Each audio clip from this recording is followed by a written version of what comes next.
Surat traffic police દ્વારા સુરતીઓએ હેલ્મેટના કાયદાનું પાલન કરતા સુરતીઓની પ્રશંસા કરી હતી। સાથે હેલ્મેટ ન પહેરનારાઓને પણ હેલ્મેટ પહેરવા જણાવ્યું હતું। સુરતમાં 45 દિવસ સુધી હેલ્મેટ પહેરવા માટે લોકોને જાગૃત કર્યા બાદ 15 ફેબ્રુઆરીથી સુરત શહેરમાં ટુ વ્હીલર ચાલકો માટે હેલ્મેટ ફરજિયાત થાય છે। ત્યારે સુરતમાં 70 થી 75% લોકો હેલ્મેટ પહેરતા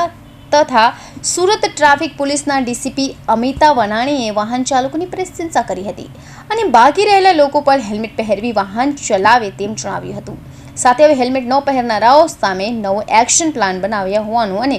772 જેટલા સીસીટીવી કેમેરાથી હેલ્મેટ ન પહેરનારાઓને ઈ ચલણ આપશે તેમ કહ્યું હતું। તો ખાસ કરીને હજુ પણ કોટ વિસ્તાર અઠવા કતારગામ અમરોલી અને હાઈવે પર લોકો હેલ્મેટ પહેરતા ન હોવાનું સામે આવ્યું। સાથે રાત્રે 9 થી 12 માં પણ પોલીસ હેલ્મેટને લઈ ડ્રાઈવ કરશે। તો આ અંગે વધુ માહિતી ટ્રાફિક ડીસીપી અમિતા વનાણીએ મીડિયાને આપી હતી। સુરત શહેર ટ્રાફિક શાખા દ્વારા લોકોની સુરક્ષા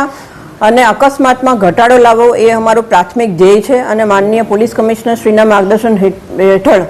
સૌપ્રથમ તમે 45 દિવસનું હેલ્મેટ અવેરનેસનું કેમ્પેન ચલાવ્યું હતું કે જે 1 જાન્યુઆરીથી લઈ અને 14 ફેબ્રુઆરી સુધી પૂર્ણ કરવામાં આવેલું અને ત્યારબાદ 15મી ફેબ્રુઆરીથી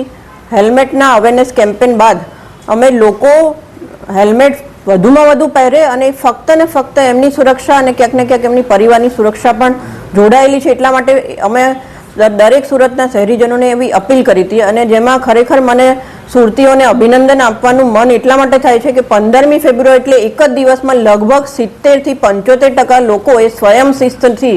હેલ્મેટનું અમલીકરણ એમણે કરેલું અને આપણે બધા લોકોએ રોડ ઉપર જોયેલું કે સુરતીઓ પહેલા જ દિવસે 75% જેટલા હેલ્મેટ પહેરીને રોડ ઉપર નીકળેલા હતા। તો જે છેલ્લા 15 દિવસ દરમિયાન જે કામગીરી થઈ છે એમાં આ કમ્પ્લાયન્સ 90% જેટલું પહોંચ્યું છે। એના માટે પણ હું દરેક સુરતીઓને અભિનંદન આપીશ, પરંતુ એની સાથે સાથે એવા 10% લોકો કે જે ખરેખર પોતાના સુરક્ષાની ચિંતા, પોતાના પરિવારની સુરક્ષાની ચિંતા નથી કરી રહ્યા, એમના માટે અમે જે એક્શન પ્લાન બનાવ્યો છે એમાં સૌપ્રથમ તો હું ધ્યાન દોરવા માંગીશ કે અમારા સીસીટીવી કંટ્રોલ રૂમમાં જે 772 કેમેરા છે એ 772 કેમેરાની મદદથી અમે લગભગ 15,000થી વધારે ઈ ચલણ જનરેટ કરેલા છે, જેમાં અમારા મોબાઈલ એપ છે one nation one mobile app અને વીઓસી એપનો પણ સમાવેશ થઈ જાય છે। સાથે સાથે એવા જે 10% લોકો કમ્પ્લાયન્સ નહોતા કરી રહ્યા અને એવા વિસ્તારો જેમાં અમે આઈડેન્ટિફાઈ કરવામાં આવ્યા હતા, એમાંથી ખાસ કરીને કોટ વિસ્તાર, અઠવા, કતારગામ, અમરોલી અને